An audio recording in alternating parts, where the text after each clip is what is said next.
everybody. Welcome to Life Stories. I'm so glad that you're here.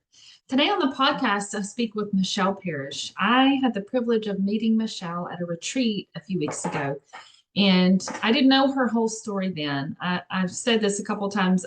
I almost asked her to tell me her whole story, but then I thought, no, let's do it on the podcast. I want to hear because all I knew about Michelle from meeting her that weekend is who she is now. But she's lived a life. She's lived a life in her young years. Michelle has written a book called Heartbreak Free. And in the book, she talks about her life and her struggles. But what is so awesome about this book is that she tells you how to get help with different areas of your life. She's a certified life coach now, and she wants to travel and speak, and she's the real deal. And I love getting to talk to her. She's very sweet. She's very honest. And it was a gift to be able to visit with her today. The word of the week this week It's the word of the week. is stop. One of the things we talked about was I asked her to speak to someone on the podcast who's listening, who is in the middle of the struggles that she used to be in.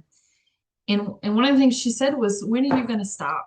She said, if I was talking to somebody right now, I would ask them, when are you going to stop? When is it enough? And we've all been in some sort of situation. Maybe it's not been trauma. Maybe it's not been living a life doing illegal things or doing drugs or whatever, something that the world calls big and huge and, dangerous. Maybe it's something small, a small struggle. But when do you get to the point where you know you have to stop? There has to be a point when you decide, because other people can't decide for you. Michelle is very honest about this and how she had to come to that point where she knew she had to stop. And so that's our word of the week this week. I hope that whether your struggle is big or small or whatever it is, if there's something that's going on in your life that is detrimental, that is hurting you and the people around you, I hope that you'll just take a minute just to stop and listen and be encouraged today by what Michelle shares. Thanks so much for listening. Have a great day.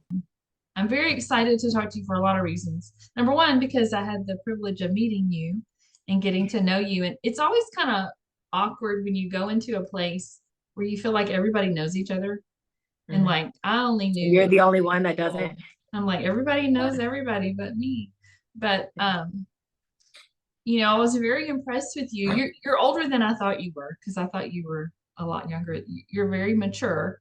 And Why, thank you. I know you now. I didn't know you before. I didn't know you when you were living out, this story right here. So I know you now. And so you were older than I thought you were. And I was just very impressed with your vulnerability, the fact that you were very real and very honest. And I told you this that weekend of the retreat. I almost wanted you to tell me your whole story, but then I thought, no, let's wait and do it on the podcast so I can hear it. Because I don't know, other than, I've read your book now, so I do know. But from you, I haven't heard your story. So I want you to share what you're willing to share about your story and why you wrote your book that I just loved. And what you're doing to help people, not just through the book, but in your life. Okay. Let's see. I don't know. It's like, it started when I was 5. No, I'm kidding. I did. I had there was nothing really in my childhood. I would say that you would hear and think that anything in the future that did happen in my life would happen. I had a pretty average childhood. Mm-hmm. From what I remember, I really think it was pretty good. I was sassy and had my little obsessions with all the pop stars and thought I was one, and I was real set on that. Like, had you asked me then at 5, what I was gonna be when I grew up, a singer, and probably would have busted out singing right then and there, you know what I mean? Like, wouldn't have cared, confident as all get out, really had it going together. But over time, mental health issues started to come out, and just bullying, different things were going on that was kind of hard. But the hardest thing I would say was when my mom started drinking. I'm gonna stop doing this. I have a swivel chair. That's okay. I know, I do too. I'm like, it's easy to do that. My mom, I was living with her. She's the one that raised me from 0 to like 13. And she started drinking. And at first we didn't know what was the problem. I used to call her a werewolf because she would go in her room at night and come out and be mean. And I didn't know what the problem was. I just knew nighttime was the right time for her to start getting a little edgy. Mental health was not as much understood back then. So there was a lot of hypotheses like that she had social anxiety disorder, which was coming out, or, that was her birth control or something was going on. We all knew something was going on with her. Didn't know what it was. And a lot happened to me while people were trying to figure that out. Meanwhile, I'm getting in trouble, which I never used to. And people were, thinking I'm just a crazy teenager. This is normal. And I was like, I don't know why I was so aware that they should be noticing that I'm crying for help instead of literally just being like, hey, I need help. Right. I was like, I'm just going to cry for help. I don't know how I knew about that. I think it's a common knowledge thing, but I was like, how do these grown-ups not understand what I'm trying to tell them? Like, this is insane. And it taught me not to trust adults. And so I kind of stopped talking about things, but it came out later that my mom was drinking and that she had an alcohol problem. And she was she was like my whole world. And then she just was mean and everything. And I was getting bullied at school. I was getting bullied at home. So a lot of it came to a head. My mental health issues got worse because there are triggers that can make it kind of magnified, especially with me. I got diagnosed with bipolar disorder. So I would have very intense lows because of the things that were going on.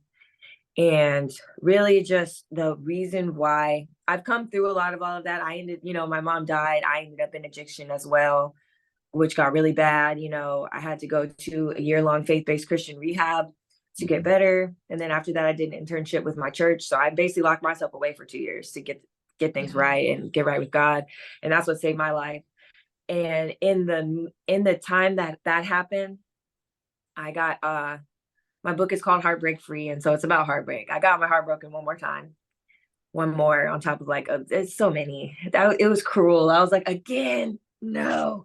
And when I got through that, I feel like through that experience, God healed me of so many other things. All of the childhood trauma, all of the, I realized it wasn't just that. It wasn't just the one guy. Like, why am I so hurt by this? Like, because you've done it 50 times, and like, why do I keep having to go through this? Right. And I thought about it. I'm like, I think a lot of people are like that. I hear a lot of people like that. It's like they just do it all the time, over and over and over. Every relationship doesn't work out. They get hurt. They've got abuse in their background. They've got addiction. And it was like this cycle. And I was like, I can't be the only one who's going through this. When I felt like he healed me of all of that, I had to share. So that's why I wrote the book. I was actually still going through it while I was writing the book. So the book helped to heal me a lot. Just writing it all down and kind of coming up with the procedures of how to get through it, realizing what God had took me through and all these steps that he had taken me through, and that you can copy this. Right. And if you do it, you can heal too. You know what I mean? So that's really what I went through a lot, but to see where I'm at now compared to what I went through is really just a miracle. So much good has happened. I wouldn't take anything back. I can see over, I have more grace with myself because I can see over time why I was so tired and why I finally gave up because of what I had been going through since a young age. You just get exhausted. It's emotionally and spiritually exhausting. I think a lot of people out there are very tired and they don't understand why they're so tired all the time. It's because you've been running this rat race for 20 years, 30, 40 years. And it's like, there's no end in sight. You're just treading water. Can't drown. You don't see a shore, you're just exhausted. And so I really want to just give some hope and some access to that help to people to maybe in this cycle and let them be free too. So that's why I wrote the book. I have read, and I was thinking about this earlier. I can think of two off the top of my head, two books that I've read by very well-known authors and speakers, and they were about two different subjects.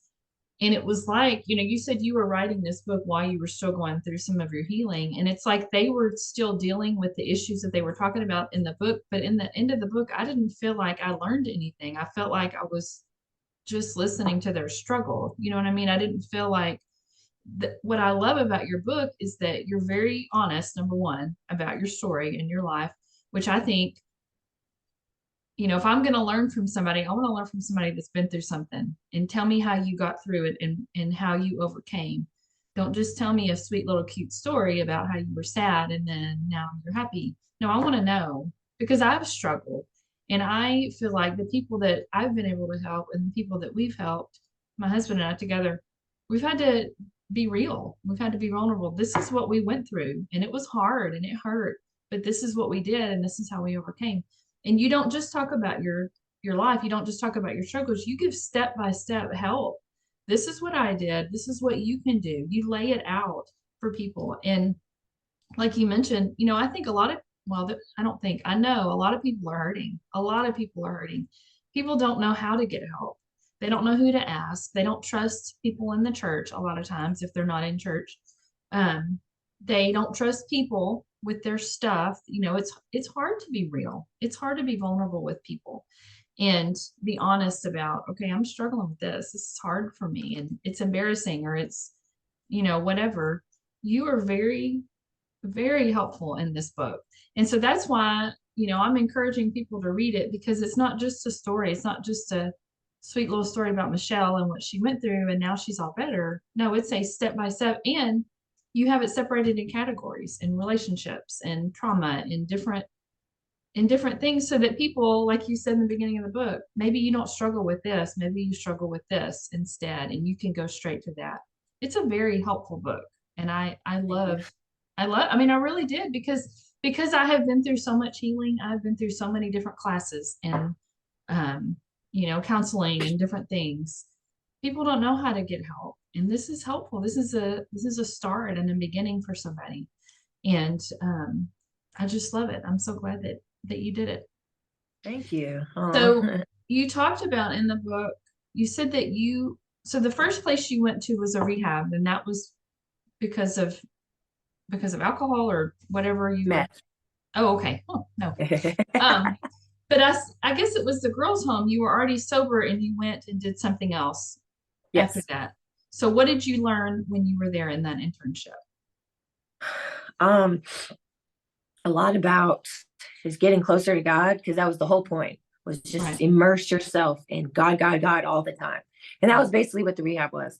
But with this one, the purpose was to kind of bring us up, help us find our purpose, and basically raising up people that want to be in ministry Mm-hmm. to be able to do that and equip us. We had different experience in different ministries that we did. We did missions, we did community outreach, we did worship. I was on the worship team at the church. Like, we did all kinds of getting our hands in different things behind the scenes and in front of the scenes and everything, so we could try to find what we want to do to better equip us to be in ministry. Because when I was in rehab, I took to it. I took to the Bible. I took to the curriculum. I took to everything. And I took to all of that, and I realized that, hey, I've kind of found a calling here. This is actually what I want to do. Yeah. What helped me was what I wanted to do. So I, pursued that, learning more. And then I knew also it would keep me sober for another year.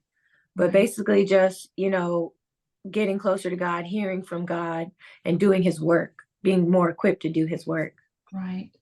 So I asked this question and I want to be respectful. I don't want to be disrespectful in any way.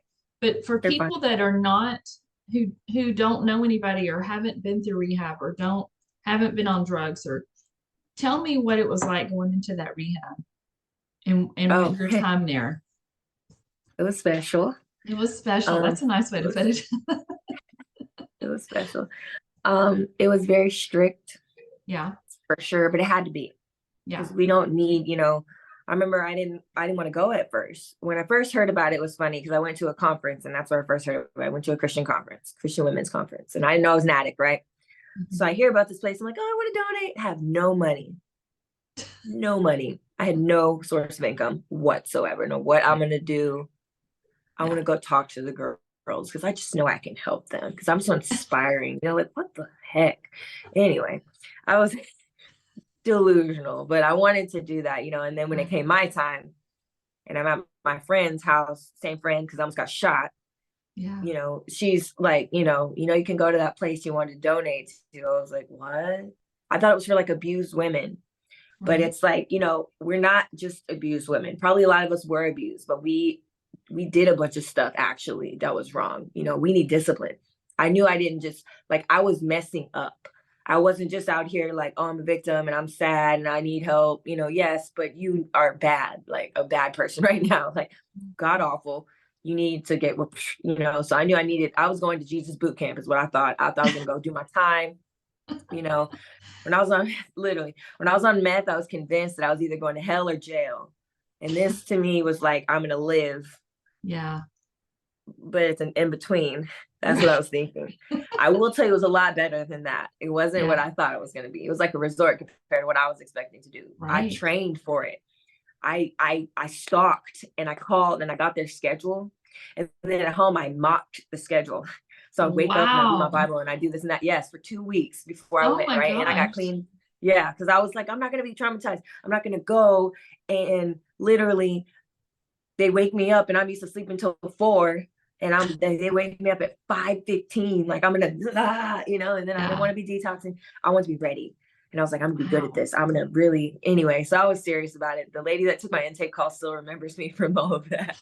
And she's like, no one ever did that. I was like, really? I thought we were all just getting prepared. No, it's just Oh, I rehab. can't imagine anybody doing that. That's Nope. amazing. It's That's just amazing. rehab. It's only you. So congratulations, you are that girl. So that was me. And anyway, but we did. It was very structured, very very structured. Like we get up at 5:15. Go down, got some time to get ready, go downstairs, read our Bible, pray, and then eat breakfast, which somebody in the house cooks.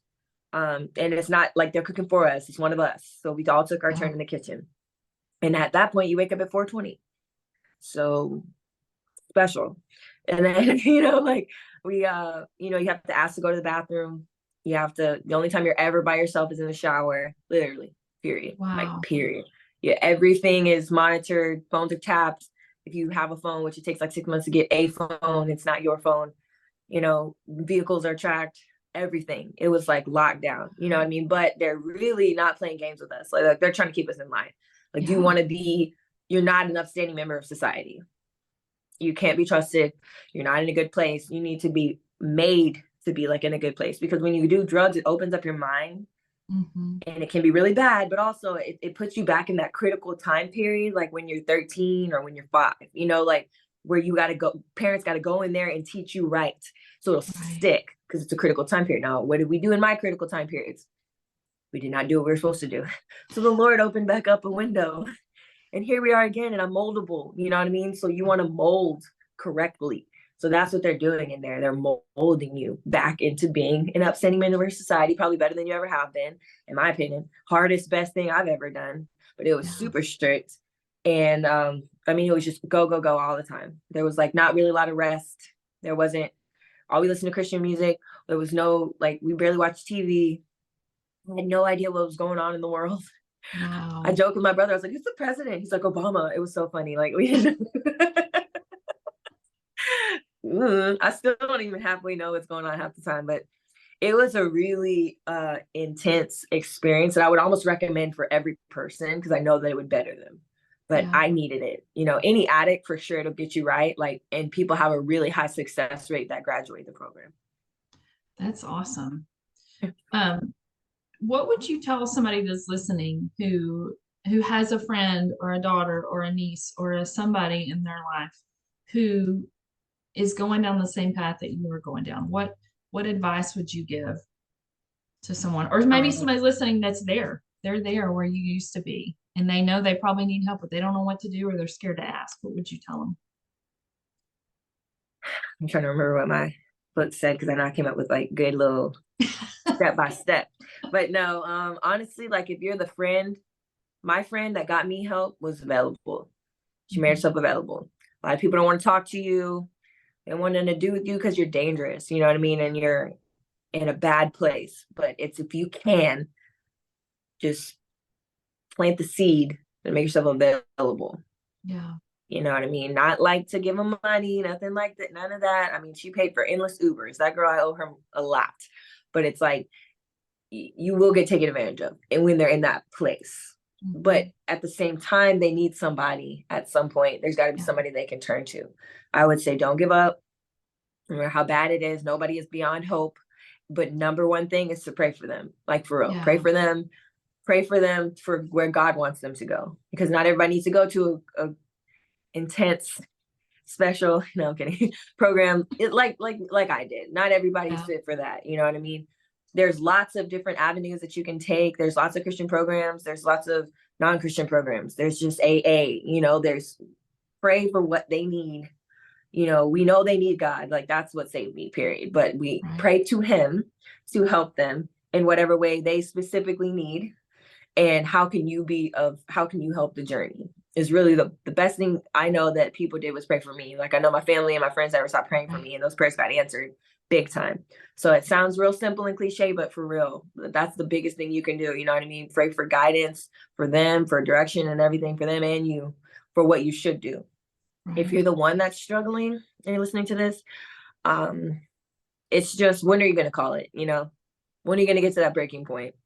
When are you tired of it? I know you're close, you know what I mean? But are you there yet to where you literally don't want to do this anymore? You can't see your life without it. I couldn't either, but I had to do something. And the best thing that I did was lock myself away, put myself somewhere where I had to do right. And I recommend it to anyone. If you can make yourself, a year is a long time. But man, it got me right. Like, I'm a better person now than I was before I was an addict. Yeah. Like, because I spent my time focusing on God, not just getting clean, not just getting sober, not just, any kind of steps or anything like that. I focused on God. That's what I would say, is start pursuing God wholeheartedly. Yeah. Start praying. You know what I mean? Even, I don't care if you're high right now, start praying for real, for help and what to do. Because he spoke to me, I was hearing all kinds of voices. But if you think about it, like, if you're a parent and you know your child is hearing voices, right? Are you going to stop talking to them? Heck no, because your voice is going to be one of those voices that they're hearing, at least one of them. You know what I'm saying? So he never stopped talking to me. I can look back and think of so many things he said to me while I was high. And I was like, wow, like, thank God. Because what I was hearing was not acceptable. It was evil stuff. And I had that one voice that would tell me the truth. There was a truth for every lie. And I could look back on times I had the wisdom when I needed it. He's still speaking to you. So listen, you know what I mean? And pray for him to speak to you more and tell you what to do and to get you right. Because that's just really what you need, is to find a path to get on, to get back right. You know what I mean? If it takes a couple tries, don't beat yourself up, but just turn to God ASAP and try to put yourself on a path of correction. And just give up on this delusion and this crazy journey that you're on, because it goes nowhere, like forever, or it goes to jail or hell, or that actually wasn't the weirdest delusion that I had. I mean, really, that's where you're ending up. If you're in addiction, that's where you're ending up. Like, you want to live, you know what I mean? And you want to be with your family. You want to have a full life. You want to be with God when you go. So just pray and start making some kind of changes that you can. Yeah, that's awesome. Very encouraging from someone who has lived it and walked it out. And tell me what you're doing now. What am I doing now? Well, I go to a lot of meetings. It's like AA meetings. And I'm saying that because I feel like everybody needs to know that it requires maintenance. And it's just a big part of my life to be around other people that are recovered, people that are where I want to be, and just have that support system. So also I am, I'm still working, but I am doing my life coaching, trying to help people. My main focus is just to help people who are going through difficult life transitions, like divorces, breakups, things like that. That's obviously my number one thing. But I also just want to help people develop spiritually. People that are looking to get through things, like, it's kind of like therapy, but not really. You know what I mean? I'm going to help guide you on your path, and you're going to come up with your solutions. It's like talking to yourself, you know what I mean? And you're figuring your own stuff out. Right. And then you actually listen, because you're not going to listen to nobody else that gives you no advice. So I'm not going to give you any advice, but I'm going to guide you along the path from what I've done and what I know, you know what I mean? And just try to help you, kind of, Holy Spirit lead you in the right direction where you're trying to go. So I'm doing workshops, working with my book still, trying to get into speaking, and I am coaching. So that is what's going on right now. It's a lot. It is a lot, but that's awesome. And you're a certified life coach. Like, you got certified too. I am. I went to school last year. That's awesome. How long did that take to get certified? 6 months. Okay. I just wondered. Not too bad. I spent 6 months with a life coach. She was a writing coach, but she was a certified life coach. Yeah. And so when I started it, I thought we were going to talk about writing, but then the first week she was like, we're not talking about your writing. And I was like, what? We What are we did, talking we talked about? about everything else. And it wasn't counseling, but it was kind of like counseling. Like Mhm. it was so good for me. I did not know how much I needed that. It was so good for me. Where can people find out more about you? I know you're on Facebook. Do you have a website or do I I point? do. It's just michelleparish.com. This is my name. Okay. I'm gonna add all of that, your Facebook and your website, whenever I post this on Monday so that people know where to go because I mean you're a wealth of information. I mean, this book is so helpful and you've been there. And I think that's the thing that impresses me the most about what you're doing because a lot of people are life coaches and it's great and they're helpful, but they haven't been through the stuff. And not that everybody that teaches and helps has to have been through something difficult, but I guess that's just who I am gravitated to. I want to been through I mean, I want to talk to somebody that's been through it, been through the hard things and knew how to walk it out. And now they're here. And so maybe that's just me. Maybe that's just who I am drawn to. But I think you are going to help so many people with your book and with what you're doing. I just love it. I'm so proud of you. And I'm Oh, thank you. excited to see where you're going. I hope maybe you'll come speak somewhere up here. I can go listen to you. I will let you know. That'd be so cool. Yeah. I definitely want to travel and speak. That'd be the coolest. Yes, absolutely. Well, That's thank you awesome. for talking to me. Of course. I'm excited to share your book. I'm excited to share what you're doing, and I know you're going to do great things. I'm so proud of you. Well, I hope you have a great day. You too. Thank you Thank so you much so for much. having me on. Thank you, girl.